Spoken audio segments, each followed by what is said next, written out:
Welcome back to the Dare to Dream podcast. My name is Gregory Russell Benedict, My name is Vincent Van Patten. and this is a podcast designed to inspire you to embark on the adventure of your life. Yes, from Ego. Oh man, it's been too many weeks without just me and you getting it going here. And much to talk about today. Much to talk about. How's your ski weekend? It was fantastic. So I spent last week in Jackson Hole, Wyoming, on a ski trip with my dad and two of his buddies. It is formally known as the annual OGST, Old Guy Ski Trip, and I tag along for it, and it was so much fun. Jackson got 4 feet of snow in 4 days, so both my mustache and I were enjoying the deep powder. Unbelievable. Was it crowded? Looked like you had those slopes to yourself. It was crowded at times because it was President's Day weekend, but I managed to saunter off into the trees and find some untouched pockets. Some magic mushrooms, you in the trees. Wish I was there. But Yes. I had a pretty fun one myself. I went to Kinosaki Onsen, which is an onsen town uh, about 3 hours north of Osaka and Kyoto, and just had a little one night stand with myself up The best in kind. exactly. It's tattoo friendly. There's 7 different onsens where you get a pass. I was staying at a ryokan, and you get a pass and you just go from onsen hopping, just one to the other. You're wearing the kimono. Everybody's just walking around in kimono. The whole town is just a spa. You go have dinner wearing the kimono and your geta, the like wooden block shoes. People are at the bars, like all just in kimono and their spa attire. It was one of the most interesting things I've ever experienced. And This is it just why I saw you on Instagram. I've seen pictures of you in a kimono recently. exactly, that was it. That's one of the reasons. Yep, it was my spa weekend and came back feeling recharged. You need those little, at least I do, one night getaway. Even if not Mhm. just one night, you just need to get out of your normal routine. But speaking of routine, it has been a fiery few weeks of optimism, and the ball is rolling in many interesting ways. And lots to talk about today about things we're learning and what we're discovering about this process. Where do we want to kick it off? Yeah, let's kick it off with my theme of the week, which is abolishing fear. Sorry, abolishing fear. And I don't know if the word abolish, I mean, I guess it pertains to slavery, but abolishing is just eradicating, getting rid of it, throwing out the rule book. And what I'm trying to do right now is just as I'm applying to new jobs, as I'm just looking for new opportunities and trying to get the best out of myself, is to kind of get rid of the limiting beliefs and setbacks and mindsets that just hold me where I'm at. So, for example, I've been wanting to reach out to this woman for a while on Instagram. She's a photographer and writer for Tokyo Weekender magazine named Lisa Knight. And I kept putting it off. I'm like, God, I don't want to be a bother. She doesn't want to help me right now. Why would she want to help me? And Tokyo Weekender is pretty much my dream job at this present state. And she's kind of the outward, um, the face of it at this point. She's like the digital creator and that sort of thing. And I'm like, okay, I've already sent multiple letters to Tokyo Weekender, but I'm like, I just need to like talk to somebody personal. And I'm not like asking. So a couple things I'm learning is like don't do well, maybe try not how do I say this? Come on in with the ultimatum. We love that. Yeah. Don't do X. You must do Y. This is the only way. Oh man. So one perspective is keep Instagram as like a playground. Keep it fun, keep it light. Don't send somebody your resume. Don't, ask for a job on Instagram. I saw somebody, one of the people I look up to, Adrian Bianco, he posted about this. He's like, this is my place to have fun. Like express myself. I don't want to read your resume on Instagram. Don't ask me for a job through here. And I'm like, oh damn. Okay. Noted. So sent like, did a little bit of research, found her website. Wasn't that hard, not a lot of research, and sent her an email. I think that's a little bit more formal than the Instagram approach. Slightly. So yes. Anyways, long story short, sent her an email asking for some guidance. Another tidbit that I learned is to not ask for help. Like, don't say, I need your help. Um, if you're reading that, it probably is a bit off-putting. Just like, this person just needs my help. Like, I don't even know them. Instead, I came at it as like, I really am inspired by you. I love your work, and I could really use your guidance and experience right now. Pretty much my mindset yesterday when I did it was just be honest. Like, say what is inside me right now without trying to professionalize it so much and make it seem like anything but what it is, which is me asking for help at this crossroads in my life. If I don't really know what to do, I don't know how to find my dream job. And I'm moving to Tokyo. I got an apartment. I'm moving in April. I don't know if you knew that, but Fantastic. yeah, so I'm going there. I'm looking for a job, and I pretty much laid that out. Like, I, this is my dream job, pretty much doing what you're doing. I know everything is not as it seems on the surface, but from my perspective, you are living the life I dream of living. Photographer, travel writer, Tokyo weekender.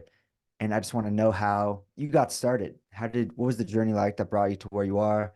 Um, I would really appreciate the guidance. I know this is out of the blue, but you know, take as long as you need, at your convenience. Just if you grab a coffee, maybe a Zoom or just correspond here, that would be amazing. And that was pretty much it. And that was a big hurdle for me, something I've been wanting to do for a while.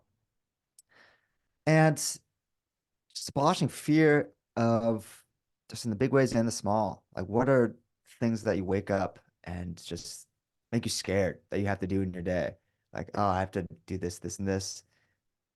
What does that fear do? For me, it's immediately thinking about how my back is hurting and instead being like, that isn't me. Like the fear and the beliefs that have held me back in this pain for 7 years, that is not me anymore. And this feeds into the Joe Dispenza stuff of literally creating your future by like your thoughts and what you believe in and what you tell yourself. And it's more than just saying it. You really got to believe it. And I've had some powerful insights doing this in the last couple of weeks. I love that you reached out to Lisa and that you did it. You overcame the resistance, the hurdles, because who knows what's going to happen? You might never hear back from her. You might end up working with her, and we won't ever know until you try it. And I was laughing when you said abolishing fear because it sounds so intense, but I couldn't agree with you more. You know that I'm always trying to overcome the fear, overcome the resistance, and be bold in my own life. And that led me to asking a group of teenagers today if I could arm wrestle them. How'd you do? Turns out no one wanted to, but it was Oh man. step one of me jumping back on the wagon of finishing the 100-day boldness challenge that I got so far through, 75% of the way, and then fell off because I also am human, and the fear and the resistance and the rationalization and the justification, and there's always a reason to not do the thing that's a little scary. And today I was on a call and I was like, you know what?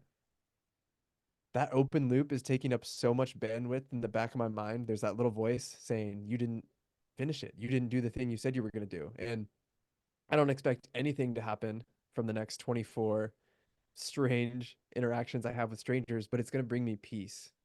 And I think so much of abolishing fear and getting rid of fear and just doing those things that you want to do is bringing you peace and opportunity. Dude, that is phenomenal. Well done. Way to get back on the horse because that is not easy. When I was listening to the last podcast with Mikey Nos, I was like, damn, 66 days. That's a lot. Every day doing something that gets you out of your comfort zone. Like I consider it a good week if I do that like once, if I talk to a stranger at a cafe or something. So it's amazing that you did it, but that definitely totally relate that it brought me peace yesterday. Just getting the thing done. I woke up and like, if I do nothing else today but send this letter, it will be a successful day. And I did it, and I just felt so much better. Just got it off the plate. Your peace of mind, that is, it's everything. It's all we have. And my whole philosophy in this inter period of finding a new job and just wallowing in the unknown is that action begets action. And instead of just wondering how things are going to happen, what I'm supposed to be doing, take some sort of action. And you can't foresee what will come of it. With looking for a job, it's pretty overwhelming, obviously, what looking for a job can be, especially in Japanese. I have to try to decipher everything. Um, but I see it as if I could just apply to one job a day, which is still kind of a lot because it's hard to find stuff right now. But if I could do one that, even if it's not my dream job or what I even see myself doing, just the action and starting it, say I'm going to do one today, that just gets me looking, which maybe lead me to find something that I actually do want to do. So, whatever it is, action is the only thing that we can control. And I mean, it couldn't be more applicable with my back. Like, the only way I'm going to get through it, the obstacle is the way. The way out is through. And no matter what it is, if you take action, you could find peace within yourself that I know I'm doing the right thing. I know I'm doing what I should be doing. And it doesn't matter how the world responds. You feel good about it. I love action begets action. And then I heard recently the phrase action defeats fear.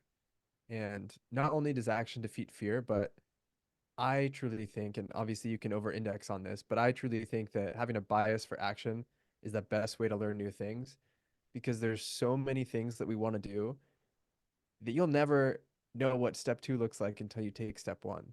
And just trying the thing, whether it's hosting a dinner party or launching a group course, and there's only three people in the first group, you will learn so much more by just having that experience than endlessly sitting in your room thinking about, I wonder what would happen if I launched this group course or I had this dinner party or I started writing a book. I mean, you're the prime example. I'm sure you learned 3,000,005 things from actually writing your book instead of just thinking about writing a book. Yeah. Well, thank you, buddy. And yes, it's been thinking about this a lot. I mean, it's kind of the crux of our existence. I think that's a positive thing, right? The focal point is the destination really does not matter. It's who you become on the way. And with writing the second book now, I just sent it back to the editor for the second time. Should be this edit, should be pretty much done. Um, and I'm not, part of me is, oh, I want it to happen now. I want to get it published. I'm done with it. I want to get it out there. But then it brought me so much joy just going through the first. So I sent it to the editor for the first time and going through everything he said and just whittling it down to make like fine tuning it, making it better. And it's a lot better. And that in itself was just a fun experience going through it again and actually seeing the David coming out of the statue Mm, is beautiful. And you just don't know. I mean, the journey just is the point. And this feeds into just a lot of the Alex Hormozi stuff that we're going to start on today. And it kind of surrounds this theme of not stopping. So there's two kinds of games you can play in life, the finite game and the infinite game. And finite games, you want to get something. You want to win the game. You want to get something out of a person. You want to be the best, be successful. Infinite games are games we play not to win, but to just keep going. The point is to continue. And the most important things in life are the infinite games. Health. You don't win at being healthy. you stay healthy for your entire life. It's something that you have to work on every day. And like we were saying, the point of it is who you become through actively pursuing being a healthy person. So it's not that I have to go to the gym every day. And this is, it's not like we figured this out by any means. This is something that I think about every day. It's an ongoing grapple and process. But not that I have to go to the gym every day and it's, oh, if I work out 5 days this week, I'll be in better shape. It's that you go to the gym every day. So you become the type of person, well, it's called 5 days a week. So you become the type of person who goes to the gym 5 days a week. And that lifestyle that you construct will you'll carry for the rest of your life instead of focusing on starting your new year resolution and having to lose 30 pounds and then you fall off because you feel bad that you didn't hit your goal for yada yada. It's that this is the long game. I'm playing just to keep playing. The point is playing. The point is like I was so today's just been a supercharged day. Been feeling good. It's only 10 o'clock, but I was just feeling good in the gym, you know. That's the point, is to enjoy this process. Like last night I was just thinking, I'm literally enjoying my like every aspect of my day right now. Obviously, I don't have a job, but I'm working harder than I ever have. And this is what I aspire my life to be when I make this my career. It's I wake up 5:30, go to the gym, come back, maybe do the podcast or get some stuff done, and I'm just writing, reaching out to people, making content, reading, I mean, good lunch, good dinner with friends. What could you ask for? Threw a lot at you there, but on a roll. Yeah, I think we should continue to unpack some of the wisdom from the Alex Hormozi, Chris Williamson podcast that we'll link in the show notes. I love the idea of doing it for the sake of the thing itself and not an outcome. I've been thinking a lot about that recently. I also had crazy deja vu when we were talking about the action stuff because I think on an episode 60 episodes ago or so, we had the same discussion around the fastest way to start feeling better and more energized and get back in the flow of things is just go do all the things that you've been putting off. Like make the dental appointment, complete the insurance claim that's been sitting there, whatever it is, like just clear your backlog of all the crap you've been avoiding, Hmm. small, medium, big, and then you'll get into action. So you can focus on what's most important, which is playing these games, these infinite games that you do for the sake of doing them. And what that means is you're not seeking an outcome. The success, the accolades, the money, the fame, the deep, deep fame that you and I have now is it's a byproduct of you loving what you do and doing the craft. But let's get into the Hermosi stuff because I Yeah. really resonate with a lot of it, and I also disagree with some of it as well. Mm, lovely. Well, on that note, yeah, I'll just bring him in. So this is a quote. So Alex Hormozi is just he's an entrepreneur, one of the most successful in the world. You see this guy, he looks like the Hulk. He's huge, like very strong, kind of intimidating, got a big beard. Um, I'm usually slightly off put by those types of people. I don't know. The business bro. Yeah, big business bro. Exactly. Good way to describe it. But trying to just take the wisdom from anywhere I could get it. And been a fan of his for a long time on modern wisdom and such. And he's just such poignant, pithy life lessons that just sharp and to the point because of these experiences that he's had. And we don't maybe we don't want the exact same lifestyle, and that's something we'll get into, but there's so much good stuff that just he has to share. Like I think he's like a billionaire, but he has like a tank, wears like a tank top, just kind of a gym bro, just doing his thing. And He wears the same tank top, the same flannel, the same shorts, the same shoes because the thing I value most about him is he does not give a shit what other people think yeah, of him. Legitimately does not yeah, care. and he wears the same clothes because he tested thousands of shirts, thousands of tank tops, thousands of shoes, and found the one that works for him. And he just wears the same thing every single day. So, again, regardless of if you agree with him or not based on certain lifestyle things, I respect him so much because he is so authentic to himself. I don't think you can get more authentic to yourself. And he talks about in this episode how it's better to have everyone hate you and you like yourself than vice Mhm. versa. Yeah. Just about being honest with yourself and other people, and many different ways we could attack this because it is fascinating concept. Is his nose actually broken? He always wears like the nose bridge No, thing. so here's another example of him literally giving zero shits. Is he had a deviated septum. He had broken his nose at one time and had breathing problems. And so he started sleeping with those nasal strips that enlarge your nostrils. And he's like, "Well, I'm breathing so much better in my sleep. Maybe I should just wear these all the time." And so he literally just started wearing it all the time. Like he'll be recording content on YouTube that gets hundreds of millions of views, and he's just wearing a nasal strip. And now it's kind of just turned into his thing where he just Yeah, doesn't care.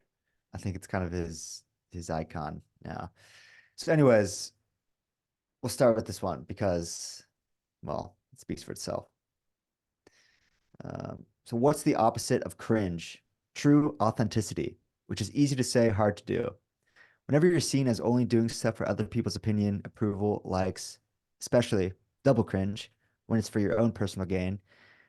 If the equal opposite of that is something that is to my personal detriment, that is truly something that I believe in, it honestly doesn't matter what it is.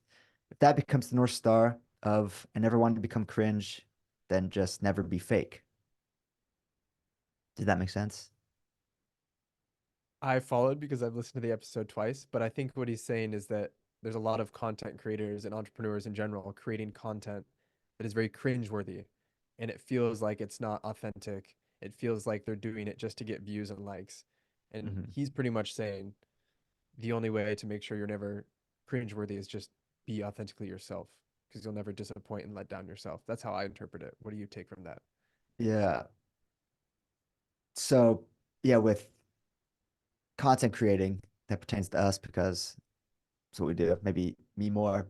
It's like my sole focus. There's pretty much no rules if you are yourself. If you are authentic, you can't really do wrong.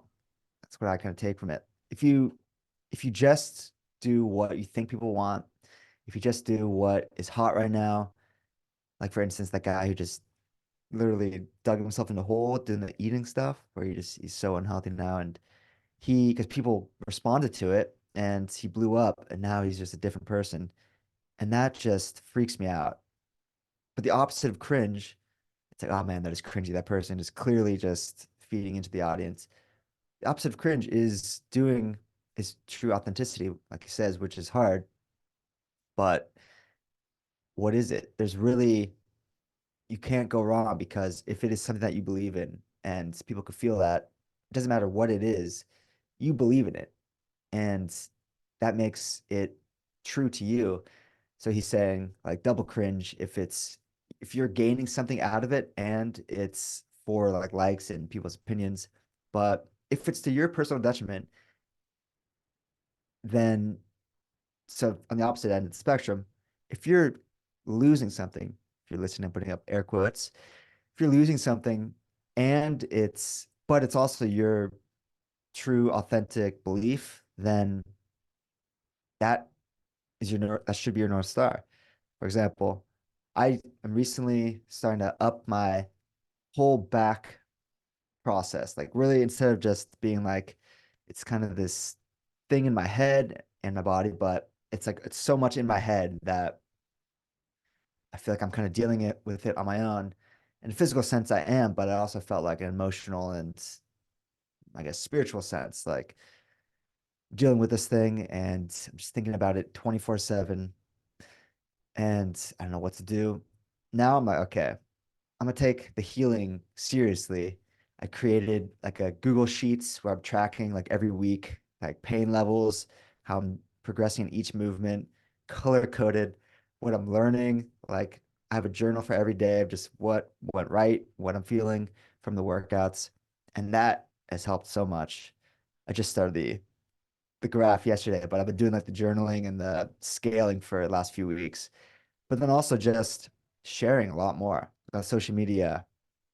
I see it not as something that I'm going to just do now, like if I'm really feeling inspired or passionate, but as my duty, because just like I feel scared to be vulnerable and scared to open up about this, um, and why this pertains to this is perhaps it's to my detriment looking weak. And that's what I was scared of, that, Mm. oh, I look weak on social media if I show myself that I'm 28 and I'm not healthy, I'm broken, my body is messed up. And but Brendan, I would have never found him if he didn't get vulnerable. And he is my coach, changing the world with his back ability stuff. And if he didn't just get over that fear and share his biggest vulnerability, I would have never found him. Hundreds, thousands of people would have never found him.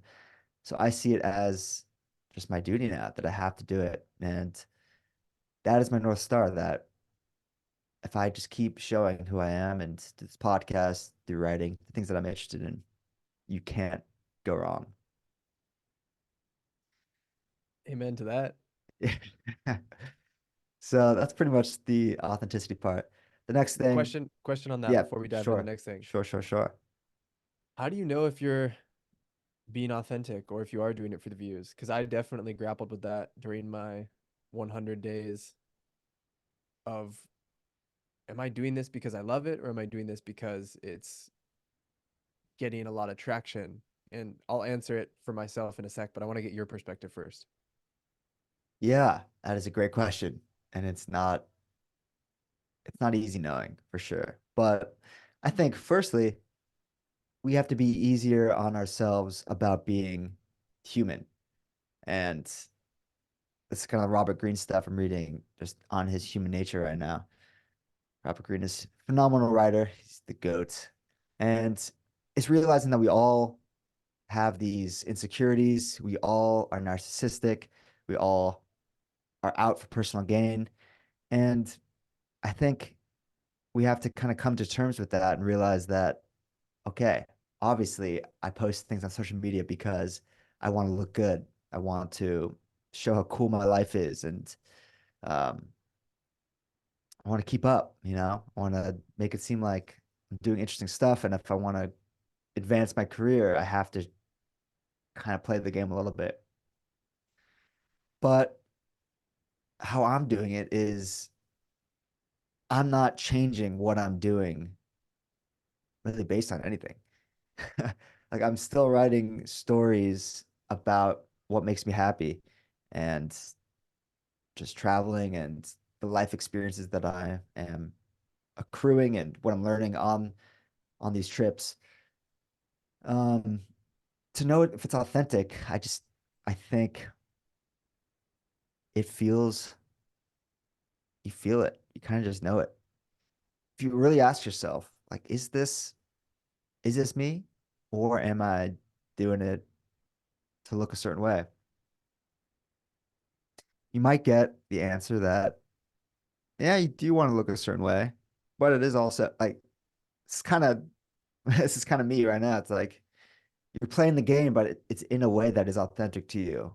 And Mm. I think it's authentic to you because you love it. And I mean, if you want to really get down to like, am I being true to this? Journal about it.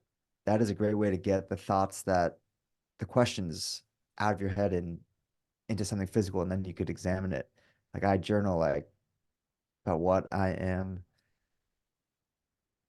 perceive myself to be, but I think I am getting better at realizing that it's okay to not be this 100% authentic human being. Well, that's not exactly right. It's okay to be a human being, which means you're not going to be 100% authentic all the time. So it's taking some of that like pressure and guilt off of yourself and saying, am I having fun doing this? That's a great indicator. And I have fun with these stories and the videos. And if I'm not, if you're not having fun with it, maybe that's when you need to re-examine it. Maybe like for your thing, it's like, why am I not having fun with it anymore? And try to switch the perspective or the frame that you're looking at it through. Um, Honestly, I think that actually is a pretty solid answer. Are you having fun? If you are, you're probably being pretty authentic to yourself, even if you're not really getting a response. Yeah, that resonates with me a lot. I think the feeling component of it too hits home for me because if you're doing something that is inauthentic, you can normally feel it.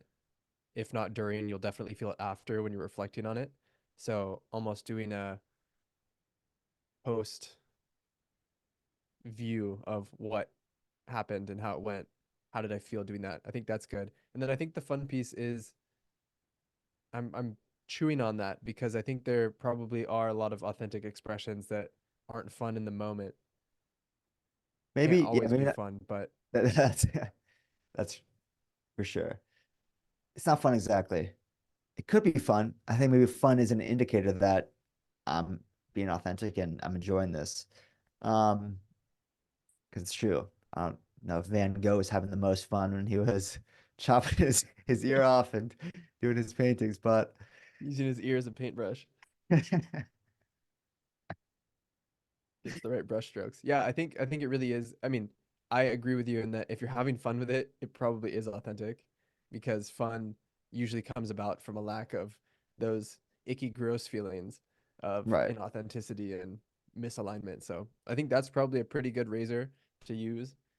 Arm, arm. I tried to say arm.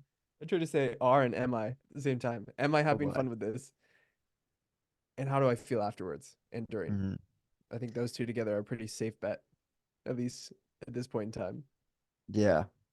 And like now I'm just thinking about more and more. It's sometimes it does feel like a chore to put out content, even if it's like something that I wrote a while ago that I know is very authentic, but I'm like, it's not fun to actually go through the process.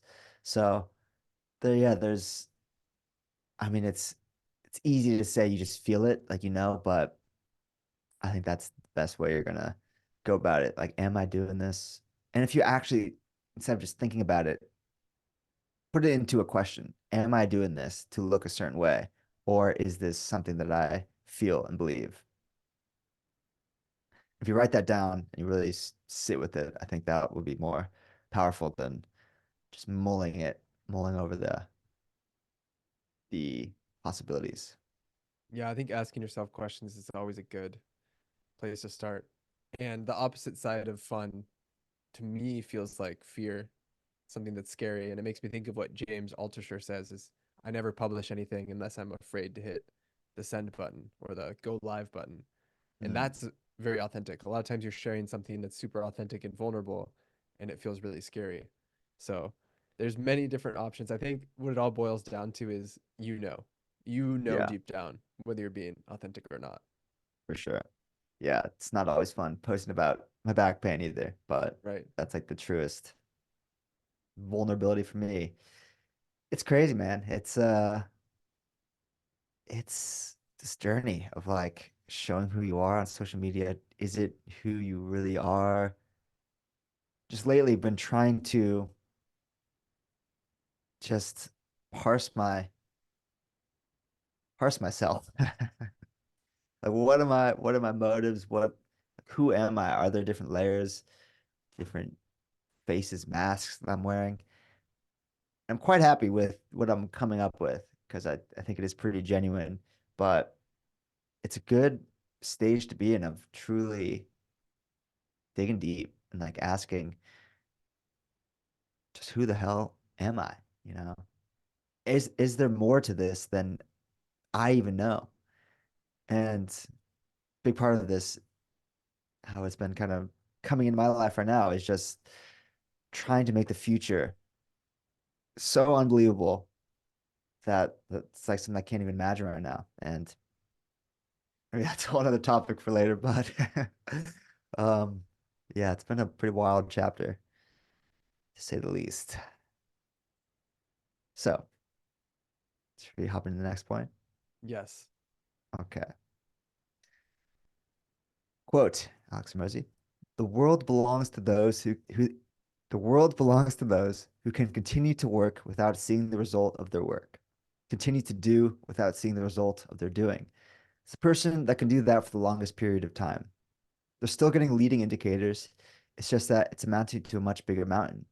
If you want to do big shit, it takes a way longer period of time.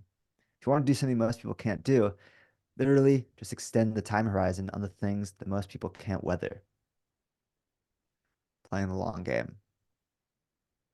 And we could speak to this endlessly because when you get started with anything, especially content creation, you are creating in the dark. You are sending articles and podcasts and your deepest, darkest secrets from your inner heart out into the abyss. And maybe one person sees it.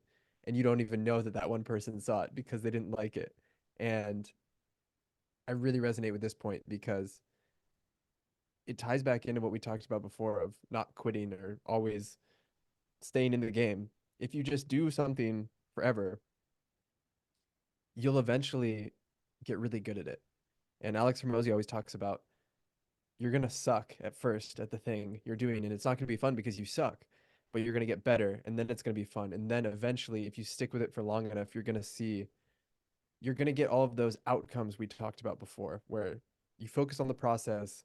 It's actually your intense focus on the process and the process alone that leads to the outcomes. It's not focusing on the outcomes that brings them about. And whenever I'm thinking this, and now that I'm saying it out loud, there's that little voice in the back of my head that says, what if you do the thing for your entire life and you're that anomaly story that your great uncle tells you when you share your dream of, oh, I knew this one person and he tried to do this his whole life and it never worked out for him. That's always in the back of my head, but I just don't think that's very realistic. The odds are stacked in your favor that if you do something continuously and you just never stop doing it, you will find everything you want and more from that process. Dude, yes, 100%. And I am, trust me, my greatest fear is doing this and, never making it. I don't know if that's my greatest fear, but obviously we want this to be our career, and since it already is, but does it ever start paying the bills? Does it ever, do we blow up? Or do we go our whole lives? But then the flip side of that is we'll have a hell of a time doing it. And that is indeed the point. The outcomes are not based on, there's so much factors that can go into it, but all you can control is your input.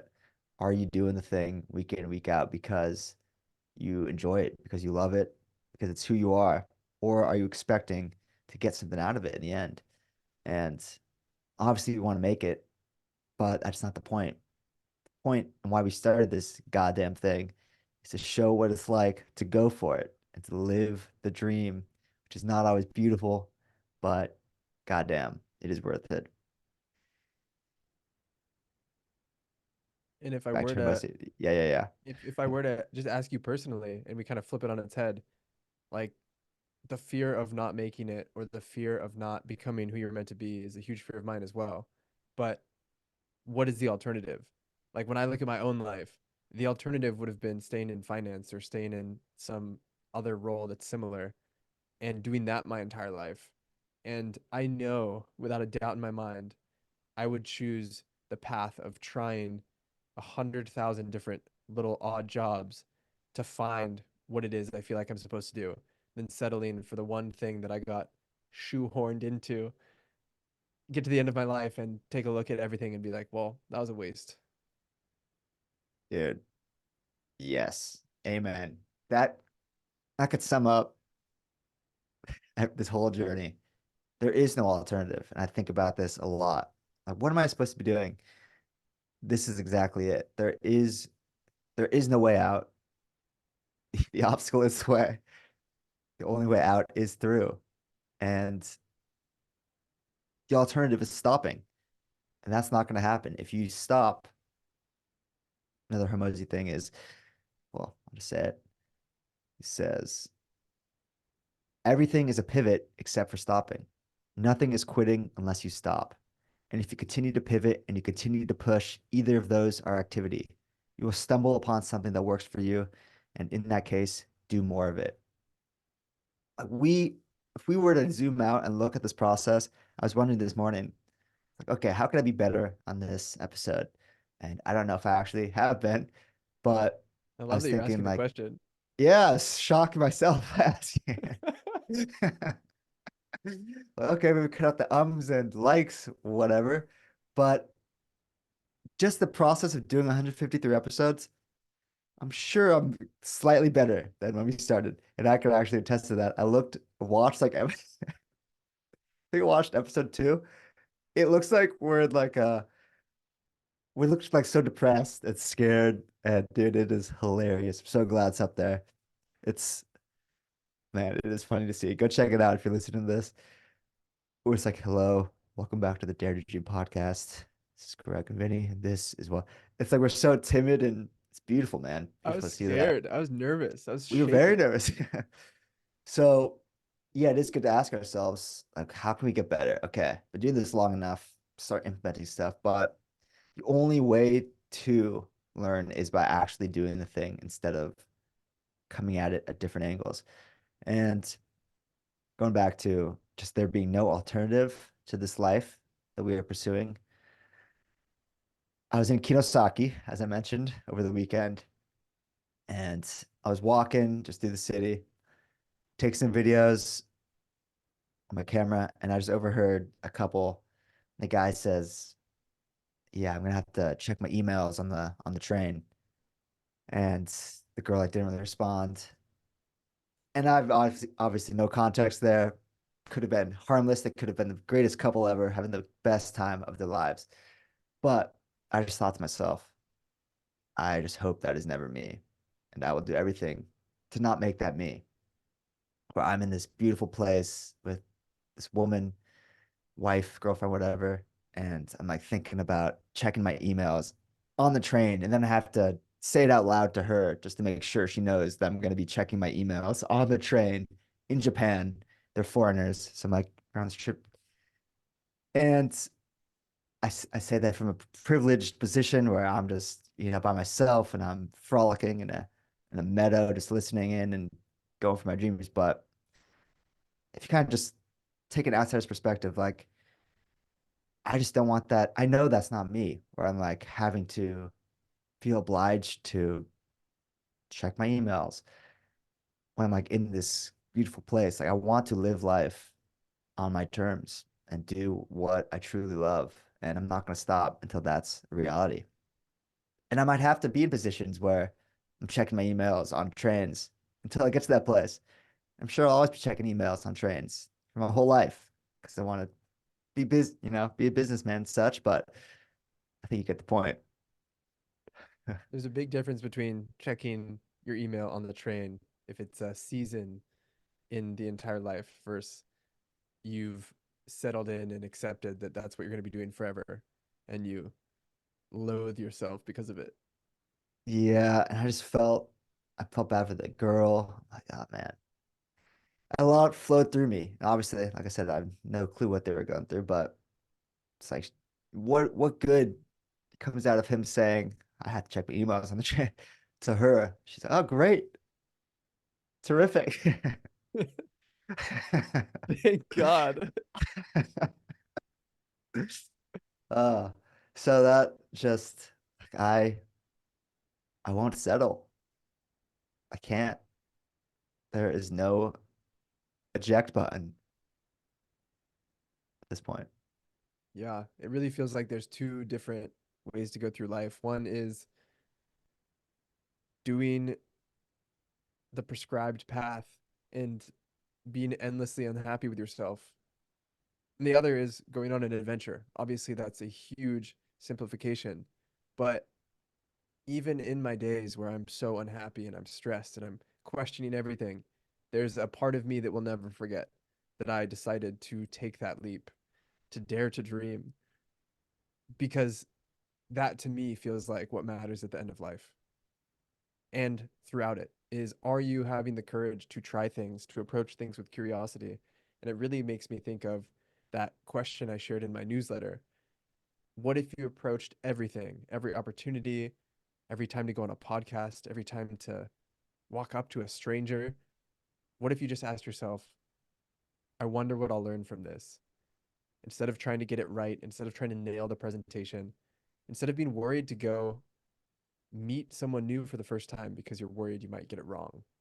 You can't get it wrong if you're curious. If your only goal is to learn, you can't get it wrong. I wrote that. I saw your email. I wrote that on like just my weekly checklist of things I wanted to do just at the top. Just what am I going to learn from this? It's such a good frame of mind. I mean, I think the sum of everything we're saying here is you can't lose if you're trying. So like action begets action. If you are taking the steps, you can only learn from it. What am I going to learn from this? That makes everything that you're afraid to do a learning opportunity instead of this big scary thing. If you go on stage and you bomb, what do you learn from it? At least you have the courage to do it. It's the things and what you from your newsletter this week, the things that we are afraid of are so much less scary than we think they are. And the possibility of them happening, my grandpa used to say, the things we worry about most usually don't happen. Yeah. It's once you take action and step into it, nothing is as scary as our imagination makes it out to be. The scariest moment is always right before you begin. After that, things can only get better. That is Stephen King. I believe we said that on episode number one. Wow. And we took the step. Yep. Yes. What else we got here? Here's a Let's good get a one. couple more. Let's get a couple more of these Yeah, yeah, in, yeah. and Oh, I then got a we'll few. start to land the plane. Start to wind down. People want to find their passion, but you don't find it. You create it. And you create it by getting good at something. To get good at stuff, you start by doing something you suck at. Then you get good, then you like it. The people ask, how do you find your passion? Answer, by starting when you sucked and not giving up. It's kind of what you were saying earlier. Yeah, this one for me, there's mixed feelings about it. And again, who's to say that I'm right and Hormozi is wrong or vice versa? I think there's an element of you have to be willing to suck. I wholeheartedly agree with that. Like you are going to be bad at the thing in the beginning. And I do think there is a sense of maybe passion is a buzzword, but there's this kernel of interest, of curiosity around it. For me, coaching, yeah, I was terrible when I started, but did I love trying to help people solve their problems? 100%. So that's the piece that I feel like he skipped over a little bit is that in trying to find your passion, although that's an overused, heavy buzzword that can almost strangle you when you're trying to figure out what you want to do, there is a ton of value in simply asking yourself, okay, what do I intrinsically like? And Mm, what unique characteristics do I possess that other people don't that would make me want to try this thing? for sure. For sure. Yeah, passion is when you say find your passion, that does feels like pressure. You have to find this thing, but it is curiosity, Gotta catch it. and you got to catch it before it flutters away. I was actually just published yesterday a story. Don't let life dull your edge, and this is from the idea came from Modern Wisdom with Doctor who's that guy? Tucker No more Mr. Nice Guy. nomenclature. That guy, What was it? Robert Yeah, Glover, I want to say. Robert Glover. Yeah, nice. Yeah, he was saying, um, what was it? Where's it going About with dulling your that? edge. Dulling your Still on edge. your edge. Thank you. Yeah, we are our edge. We, you are your edge. What makes us different is our edge in life. And that is often the thing that you might think is a negative trait. It might be your weird quirks or your peculiar interests. But the thing that separates you from the nearly 8 billion other people on earth is that weird thing. And you could choose to dull it and let life dull the blade that is you, or you can sharpen your edge, lean into it, and see how it allows you to slice through the world. We at your funeral, everybody's not going to be talking about how similar you were to everybody else, they're gonna say the weird story about you. Remember Barry when we were in Cabo and he let those parakeets out of the cage and he ran through town getting chased by the cops because he just loved birds so much. God, we miss Barry, but his house is a bird trap. That is a lot more interesting than Barry. He never really ruffled any feathers, did what he was told, and went down smooth. No, like lean into those things that make you strange. And what I'm learning right now is that that thing that you're interested in, like for me, I think my curiosity is my edge, like my curiosity for the mundane nature of life. I'm just interested in day-to-day life and what we're doing on this rock. And I think writing is how I just express that curiosity. And I'd usually write kind of long form, like first person stories, and I haven't been published in big magazines or haven't won any awards or anything yet. But I wrote my first book about it, and I wrote my first book like in this style, and I think it's kind of different. And I'm leaning into it. The second book as well, and I'm not going to stop writing in that way because it sincerely brings me joy. And I think that makes it authentic for me, like we were saying earlier. I know that that is what I love to do. And that is my edge. And just because you haven't found your place, just because you haven't fit in to the crowd yet, that does not mean it's wrong. That just means it might take some more time. But if you're playing the long game and you enjoy the thing that you're doing, you can't lose. And there's really no alternative. People are gonna look back at that style, say that's the Vincent Van Patten style, unique Mm, to him, and people will emulate it for sure. thank you, brother. Yeah, don't be the best. Be the only. Yes. Be the only you. I try to be the best in a field of millions and keep whittling down what that means until this is Naval Ravikant. Find the thing, that you're interested in and just keep pivoting, keep whittling until you're the only one who does what you do instead of trying to be the best at something that a bunch of people do. And that's going to take time.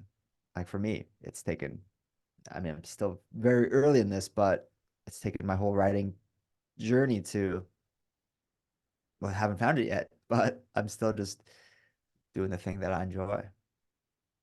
Two things came up for me when you were sharing all that. The first is that I was laughing on the inside a lot because I also went straight to birds and bird watching when thinking about following your unique eccentric eccentricities. Uh, Interesting. like there's someone out there who makes tons of money being a professional bird watcher. Like that's their whole life. There's content creators who make YouTube videos that get millions of views around birds, and that would have never happened if they dulled their edge. And they're like, I love birds, but can't really talk about it. Can't People really don't like birds. film these birds. People don't like birds. People don't The like second birds. thing, the second thing that came up for me is this concept that we talk about so much of living a story worth telling. Sometimes when I am talking about taking bold action and living an extraordinary life and all that, I get kind of lost in it. And hearing you talk about finding beauty in the mundane is really it for me as well. Of going back to what I said earlier, like living a story worth telling could look the exact same as an ordinary life, yet you made the choice to live intentionally and to go down the path unexplored than to take the script that was pre-written for your life.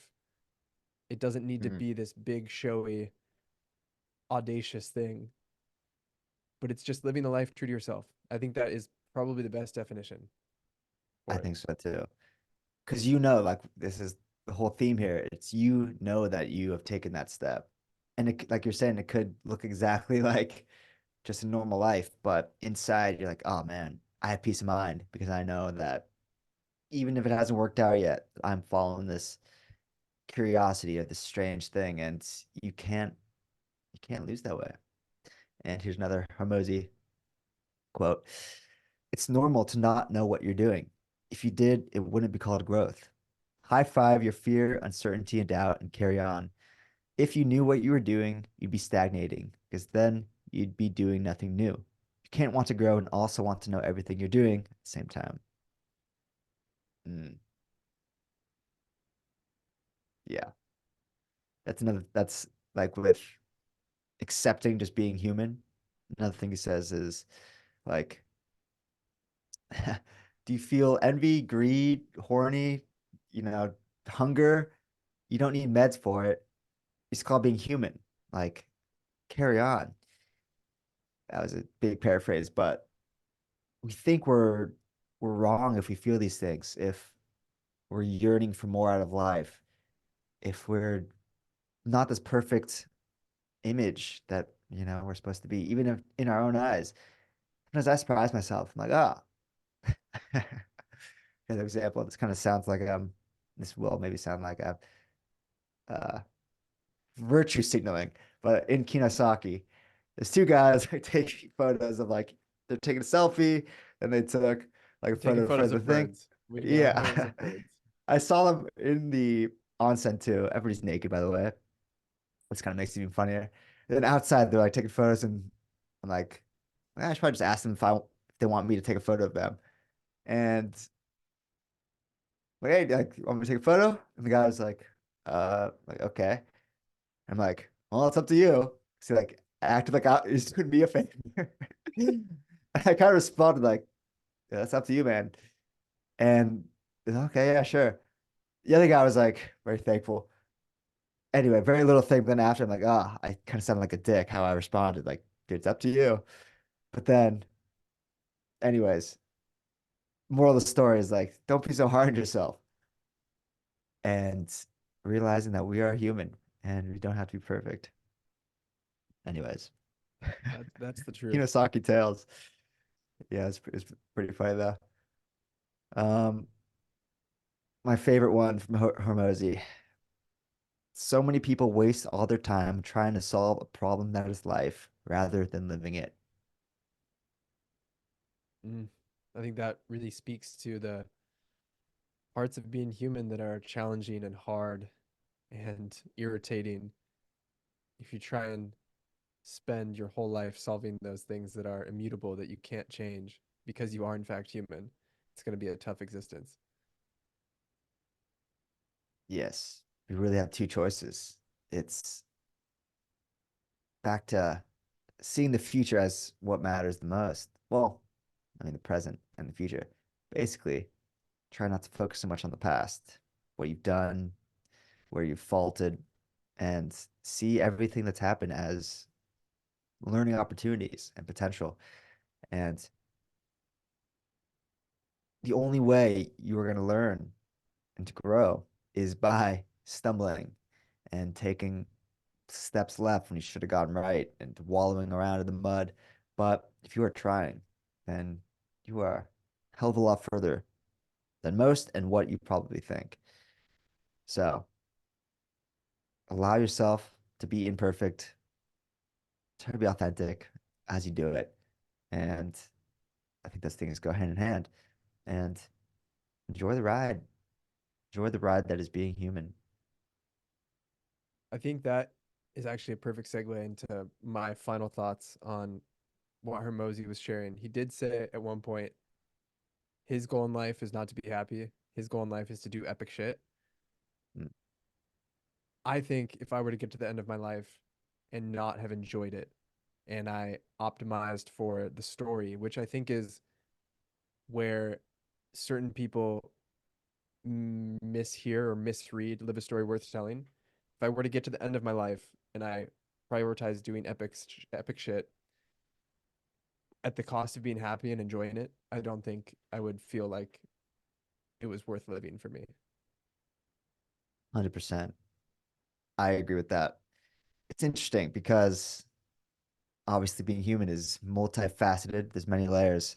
And if we just, it's like, okay, I want to be happy. Well, probably won't be happy if you're just seeking happiness. Hedonistic pleasures, what have you, they all have their place, but that is not what's going to bring fulfillment, long-term fulfillment. The point is, I think for me, not to just do epic shit. Like that sounds like for Hormozy, he wants to be seen, and he says all the time, like no one's gonna remember you when you're gone and stuff. But to say that I want my life just to be based on doing epic shit, it kind of sounds like for posterity, I want to be seen as this guy who lived this extraordinary life, but maybe he didn't enjoy the journey of it. And who knows if he actually does. But I think they go hand in hand in that by doing epic shit and by trying, you will be the happiest because it's not just hedonistic pleasures that you are having, but you are getting satisfaction and fulfillment and sincere joy that comes from doing hard stuff, from being out of your comfort zone. Like for me yesterday, it wasn't, I wasn't trying to be happy by sending the letter, but what came from it was this peace of mind. And then the rest of my day was more enjoyable. I was just felt lighter. I was just pouring rain and I was just excited because I did this thing that was a challenge and I overcame it. And that could lead to an epic story. It might lead to nothing, but that in itself was all that really mattered. But I 100% agree that I want to enjoy this journey. That is the point, as much as humanly possible. It doesn't matter the awards, the recognition. It doesn't really matter what you even do. All that matters is how you feel about yourself and the experience that you're having, the experience of life that you are having as you are living it. If you're just pursuing epic shit, but you just are unhappy, what? I can't see the point of life in that state. I really like what you said around how sending that letter didn't make you happy, but it brought you peace. And I think that happiness is a byproduct. We've talked about that before. It is a byproduct of finding peace or finding meaning. Like for me, I know, and I'm actually going to bring Hermosi back into this because I really agree with him on this topic. He says if you're someone who's just happy all the time and you can be happy doing nothing and you never ask these big existential questions like, why am I here? Like, great, amazing. Like, this is not for you. I really resonated with that because you and I are the type of person who can't go through life being happy, not asking these big questions. I mean, my dad tells me all the time, like, stop thinking so much, stop asking these questions. But for me, I know that I will never be happy unless I feel like I'm living a meaningful and purposeful life. So for Hmm. me, in order to be happy, I do the things that feel like will bring me meaning and fulfillment. And once I get those things done, the happiness just shows up. Again, it's like you said, you do the hard thing, you send the letter, and then you're just happy in the rain later. It's not like you were trying to be happy. It came about because you did the other things. Mm, yes. And I think that's just a meaningful life. It's not this one size fits all. It is an amalgamation of many different layers. Like I think meaning, like I mean, this goes back to just the Kinosaki story with the guy saying I have to check my emails. Like I was so happy that day. It was Sunday, a couple of days ago, and I was just posting on Instagram. It is marvelous being in no rush with nowhere to go. Because I just all I had to do was get back to Osaka. I checked out at 10 a.m.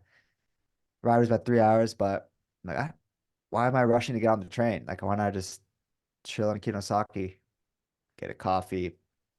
So I had nowhere to go, nothing to do. And I just wandered around this beautiful day. And I get sincere joy. Like I was just a kid in a candy shop. I think part of my happiness is just experiencing, I mean, I wouldn't call that mundane, but experiencing just life and the beauty of it, the magic. And of course, we are striving people and we want to do stuff. And that's part of it. But that can't be my entire existence for sure. Like I need to just chill and experience the world and travel. And sure, I know someday I'll be having a family and it's all stuff to look forward to. But yeah, I don't want to see the present go by without really stopping to grasp it. Yes, sir. One final thought I'll share is that from that episode with Chris Williamson and Alex Hormozi, they talk about, which it was kind of meta because they're talking about how you shouldn't listen to successful people talk about how they became successful because what they did in the beginning to get to the level they're at is so different than what they're doing now. And I've felt this way for a while, and he put it into words for me.